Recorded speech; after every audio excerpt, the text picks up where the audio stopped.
घटना घडली। डेरे कुटुंबातली एक महिला शेतकरी कुटुंबात शेतात काम करणारी सकाळी आपल्या घरातून बाहेर आल्यानंतर पहाटेच बिबट्याने जो हल्ला केला आणि त्याच्यात ती मृत्यू पावली, ही अत्यंत दुर्दैवी, निंदनीय आणि गंभीर बाब असणारी ही घटना आहे। ह्या बिबट्यांचा आणि त्याचा वाढता प्रादुर्भाव हा रोखण्यासाठी विशेषतः शासनाने वेळोवेळी दखल घेतली, पण म्हणावं तशी घेतली नाही आणि त्याच्यामुळं हा प्रकार आता घडत चाललेला आहे। जोपर्यंत प्रोॲक्टिव्हली फॉरेस्ट डिपार्टमेंटने त्याचं ॲक्शन घेत नाही तोपर्यंत ह्या बिबट्यांचा बंदोबस्त होणार नाही आणि जोपर्यंत ते करत नाही तोपर्यंत रोज 4-5 दिवसांना आमचा एक माणूस जातोय। ही अत्यंत जुन्नर तालुक्याच्या दृष्टिकोनातून ही शोकांतीची घटना आहे। मी तालुक्याचा लोकप्रतिनिधी या नात्याने नागरिकांना नक्कीच आवाहन करेल की एकत्रितपणे ही स्थिती अत्यंत गांभीर्याने आणि हँडल करावं लागणार आहे। आज सकाळीच त्या डिपार्टमेंटचे सेक्रेटरी रेड्डी साहेब त्यांच्यावर बोलल्यानंतर त्यांना असं सांगितलेलं आहे की आपलं सरसकट पकडण्याचा जो आदेश झाला होता त्या बाबतीत कारवाई होत नाही, कारण ट्रान्सलोकेशन जे पकडलेले बिबटे आहेत त्यांचं न झाल्यामुळं इथे या पकडलेले बिबट्या कुठं सोडायचा हा प्रश्न फॉरेस्ट डिपार्टमेंटच्या पण मनामध्ये आलेला आहे।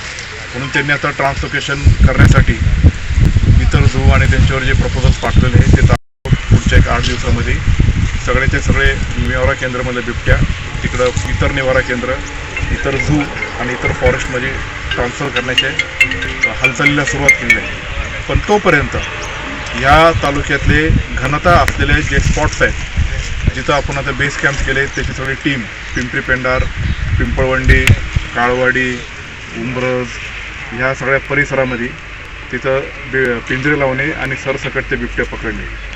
जिथं मादी असेल, त्यांची पिल्ले असेल, आता ती वाघीण जी चवचळलेली आहेत किंवा ती जी वृत्ती आहे त्यांचं पण आपल्याला स्किलफुली काहीतरी बंदोबस्त करावा लागणार आहे। जेव्हा ती वाघीण पकडू किंवा पिल्लं असतील त्याच्या आधी त्यांना कसं जेरबंद करता येईल त्याशिवाय हा प्रश्न सुटणार नाही। बिबट्याची घनता या तालुक्यामध्ये खूप मोठ्या प्रमाणात वाढलेली आहे। विशेषतः असं क्षेत्रामध्ये खूप मोठ्या प्रमाणात बिबट्याचा रहिवास झालेला आहे। जे आधी जंगलात राहणारे बिबटे आहेत ते अनेक आता वर्षांपासून ऊसामध्येच राहतात, ऊसामध्येच पिल्लं जन्मतात आणि ते जंगलात जात नाही म्हणून त्यांना शुगरकेन लेपर्ड जसं नामांकन फॉरेस्ट डिपार्टमेंटने ते केलेलं आहे।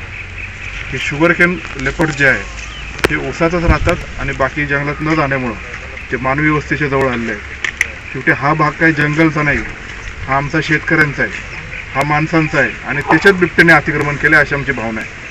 आणि म्हणून त्या अनुषंगाने आमच्या मानवी वस्तीतून हा बिबट्या हद्दपार करण्यासाठी तो जर जात नसेल तर जसं आमच्यावर प्रसंग आला पोलीस गुन्हा दाखल करतात, डिपार्टमेंट गुन्हा दाखल करतात, तसं त्याचं पण जेरबंद करण्याचं हे प्रशासनाच्या अधिकाऱ्यांचा तो पार्ट आहे आणि त्यांनी तो चांगल्या पद्धतीने केला पाहिजे।